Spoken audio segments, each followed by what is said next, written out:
Welcome to another episode of our very interesting conversations. The purpose of this conversation is obviously to inform the public and inform the viewers of the various events that are happening around us and the backstory behind them. Now, in this particular case, I have with me as my guest Mr. Sumit Rao.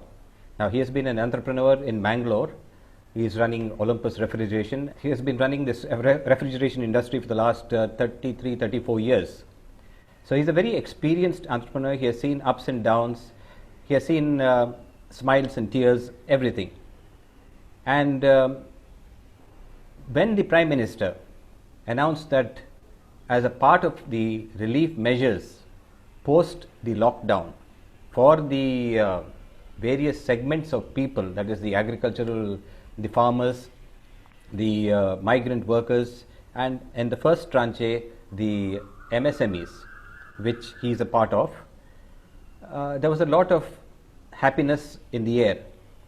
But when he went into the final details, I think he found out that there was not really much for the MSMEs.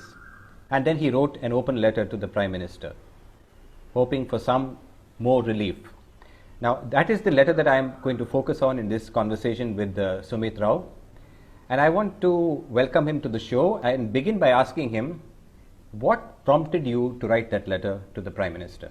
Well, good evening, Brian. Basically, most of the MSMEs are proud employees. They consider their vocation as a passion. They do work keeping in mind society as well as their workers and employees in their focus. And most of them have been inventors, people who have been having a lot of creativity, but not been able to go big time, maybe because of lack of funds, lack of infrastructure, or many other possibilities.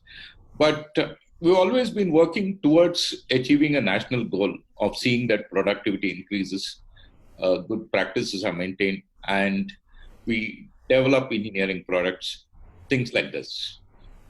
And when something like this happens, this pandemic was a real de-stressing event for most industrialists because we were left high and dry.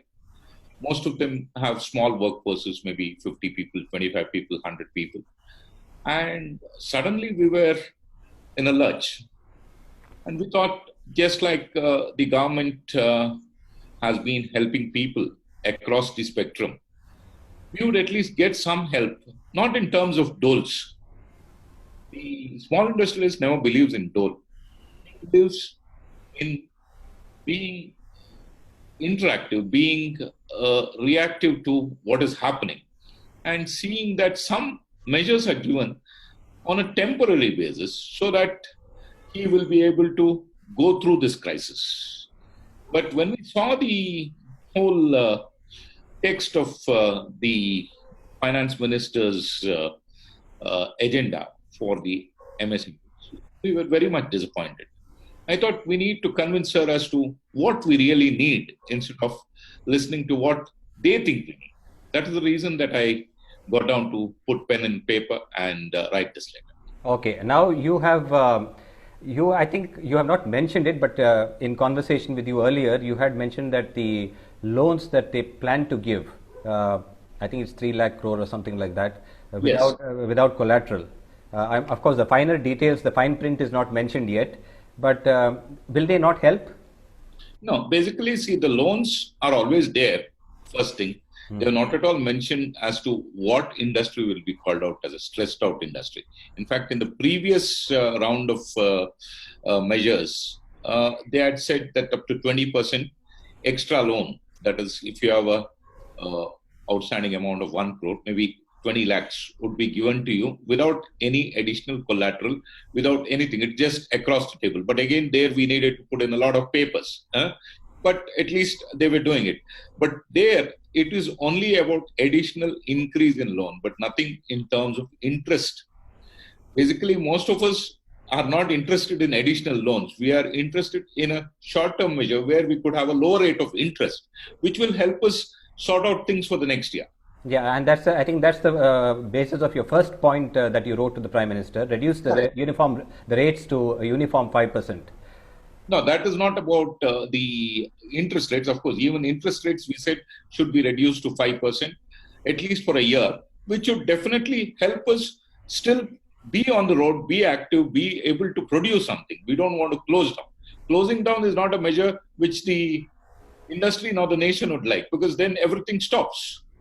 That's true. Simplify labor laws.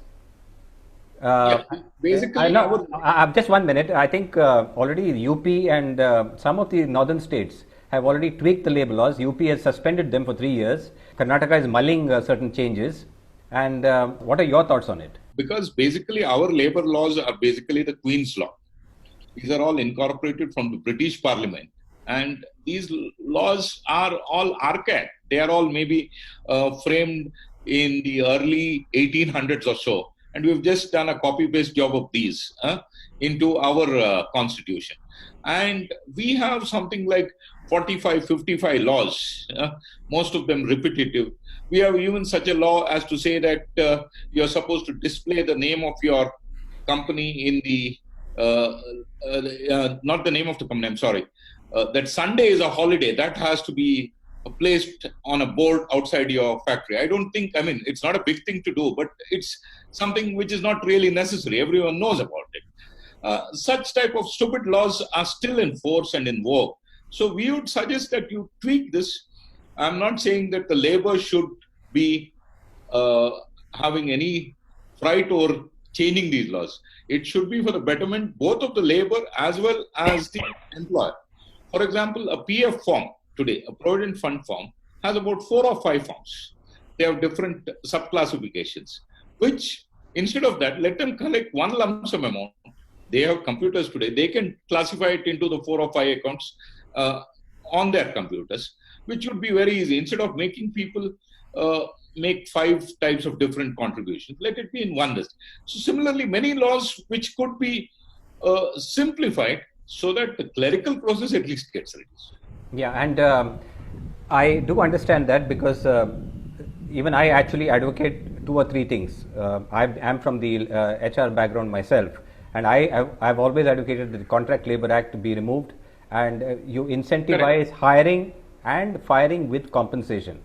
That may be a better option for employment. That may be a little difficult option. In fact, today also we had a conversation with Jagdish Shettar, our Minister of Large Industries, and they were saying that that may be something which may not be in focus at this time. And also when you are talking about the state governments which had suspended the labor laws, there is a lot of labor unions have already gone to the Supreme Court asking for redressal of these laws again and putting them back into place. Yeah, there will be a legal challenge, that is expected. But what has happened now is that everybody is using the COVID-19 pandemic as the excuse to take certain decisions. That decisions that may be necessary, but they need to be done after consultation, and which I think is missing.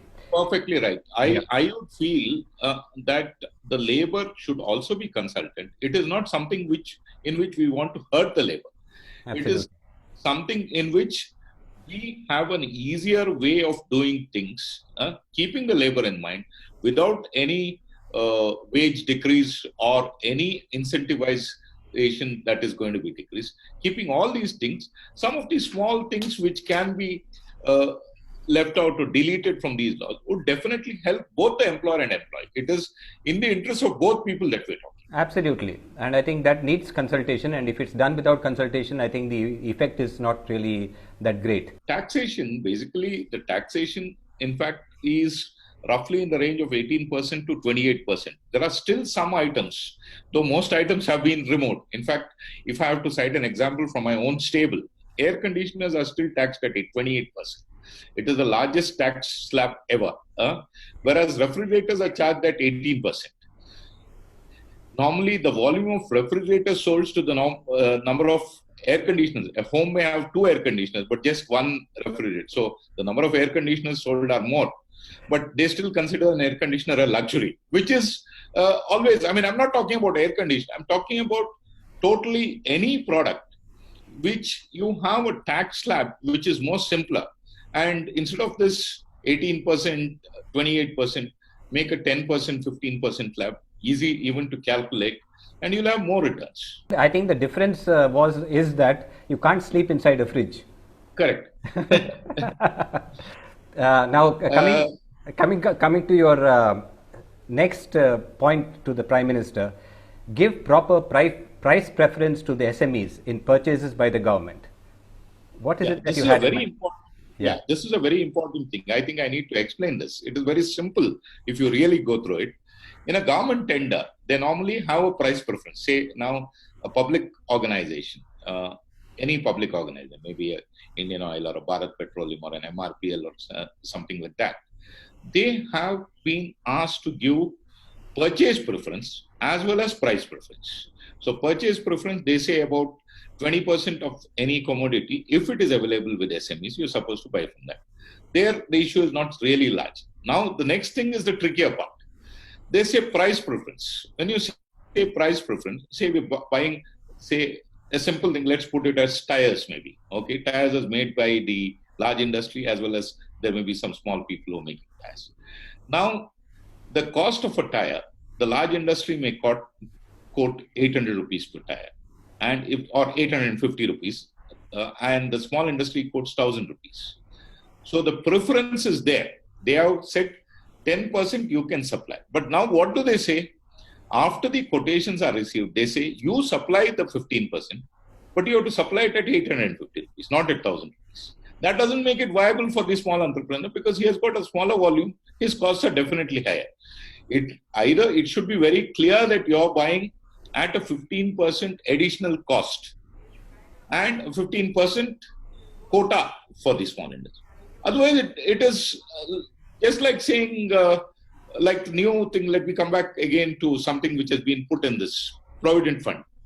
They say Provident Fund, 3 months Provident Fund contribution from the employer and the employee will be given by the government. But how does it work? They say only if 10% of your employees are earning, more than 10% of your employees are earning more than 15,000, then the government will not give it. Today, the minimum wage is something like 13, 14,000. So definitely any industry, any institution will have, of course, they may say that is a basic salary. Even then, the number of beneficiaries will be a very, very small number. Similar with this price preference. Okay. If they give a clear price preference, they say 15% price preference. We shouldn't be again asked to match the price of the large industry. So, are you suggesting that SMEs should have a separate tender for that 15% of the purchase preference? No, not really. Let them have a single tender. The 15%, we should be able to get a little higher price. Okay. As long as we meet the quality standards, all those things, there's no compromise. Okay. And you also mentioned something about having a redressal forum for SMEs. Yes. Yeah, what's that about? Normally, what happens is SMEs are left high and dry because for SMEs, affording lawyers, affording legal consultants becomes very high. Especially, I am talking about two things. When an SME wants to close down or he wants to go into final settlement, I mean, this is most likely the death knell. But still, even the death knell, they don't allow us to die in peace. So we would be happy if there is the next point is about the exit policy. This comes along with that. Yeah. If we are allowed to exit the industry once and for all. See, once you exit the industry, we still have to go to 15 places. Otherwise, you clear up things with the GST. This thing, someone will come from the electricity department. Someone will come from the Provident Fund. Someone will come from the ESI. You just make a simple single clearance saying that while entry, you say single form. Exit also, you should have a single form where we clear everything and say goodbye. Okay. Then that's an important, but I think a lot of work will have to go into that because there are too many. Definitely. There are too many departments involved. In difficult times, you need to make difficult decisions. That's true, because there are a lot of departments involved in this entire process. Now, how do you expect the government to handhold SMEs for export? Basically, small industries have no clue. Today we are got everything online, but we do not know who the buyer is. Most of the time, people get duped to establish veracity of the buyer or establish negotiations through the consulate or the embassy. These are things that are very important because Just like China makes a lot of products through the SME route. China is filled with SMEs, and that's why they're so successful. Their SMEs have grown, and they have become really large industries today because they have been handled by the government. They have been encouraged by the government, even up to the extent, I'm not saying that we should do that, that the government subsidizes the cost so that they're competitive in the international market. This is in China. I'm not saying that we need to subsidize the cost or something, but we need to get access to international markets, one. Second, the most important thing, access, maybe we could get it online or something, but access to trade fairs. Say, for example, there is a trade fair. A small industry will not be able to go to a trade fair because the cost of going to a trade fair and coming back may be 3 lakhs, which he may not be able to. Subsidize travel there, subsidize stays there. Things like that will help us explore more and more avenues for export. Okay. It's a very comprehensive letter that you have written, and you have covered a lot of points. Is there something in that 20,000 crore package that actually enthused you? The only thing that I can see that is coming as a small ray of sunshine is the fixed charges that they are saying will be waived off of the electricity bills. For example, let me just tell you about this also. This is also one point which I had written.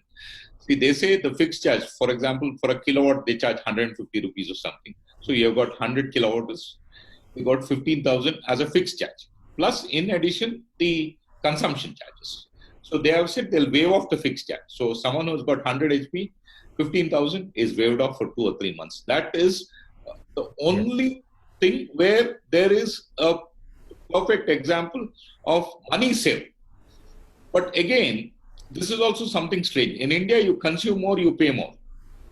Not pay more in the sense that you pay more for the number of units you consume. It is like up to 100 units, you pay a certain price. From 100 to 500 units, you pay extra per unit, which is ridiculous. Normally, if you buy more, the cost per unit should be lesser. Here, the cost per unit goes extra. So what I would suggest, at least for 1 year, if you can keep the cost per unit from 0 units to whatever number of units, at least he's manufacturing, let him survive. He'll give back to you next year. If you can do that, that would be great. I think that slab on units is basically to avoid consumption in excess. But it really doesn't work in commercial establishments. That would be okay in households, not in industry. Yeah, that's what I was about to say. And last but not least, less is more. What is that all about? See, here, the exact theme here was you reduce a certain amount on slabs, whatever it's on interest rates, on EPF, on power charges. By reducing a little bit, you're not giving us any freebies. You're just reducing rates for a year or GST. We will be able to produce more. We'll be able to work. We'll be able to manufacture more goods. When we manufacture more goods, we'll definitely be paying sales tax. We'll definitely be paying PF for labor, electricity charges. So the government coffers will definitely be filled in more amounts. And basically, by reducing a few things, you are encouraging the industry to produce more, which in the long run will keep the industry running, as well as filling the coffers of the government through taxes, through levies, whatever it is. So reduce on one side and produce on the other. But question, I have one last question for you. You can produce as much as you like, and given the encouragement by the government. But what about consumption? Yeah, consumption, anyway, I have heard a little bit of a bright spot there. I don't want to complain on everything that the government has said or done. They are saying we'll try to go local anymore. We'll stop as much as possible. I do not know how they will be able to do it, because international trade barriers are very difficult to break, because once you are allowed to export, you are always expected to import also. But if they can do that, if they can see that we try to focus more on local purchases, then consumption has to increase. If government purchases themselves increase, that itself will be a big amount, because the government is a big purchaser or a big buyer in this country. And when they get their tax refunds in their hands, I'm sure households will also be in a position to purchase. Yes, definitely. And if everyone is manufacturing, if everyone is doing something, it's a cycle where people will consume more, eat more, drive more, so the economy is kept stable. Okay. Until the next COVID-19 or COVID-20. Which we hope we will not have, of course. Absolutely. The new COVID-20 or 21 or whatever it is. But at least this is a trial for us to know what stress is all about. Yes. And as the saying goes, when the going gets tough, the tough will get going. Yes. Thank you very much, Sumit, for joining me on the show and explaining what you wrote to the Prime Minister. And I'm sure whatever you write is read with keen eyes, and it's taken cognizance of. Because if not this time, next time when they announce something, some policy measures, I'm sure it will figure in that. Thank you very much, Sumit, for joining me on the show. And we'll have one more shortly. Thank you, Brian. Thank you.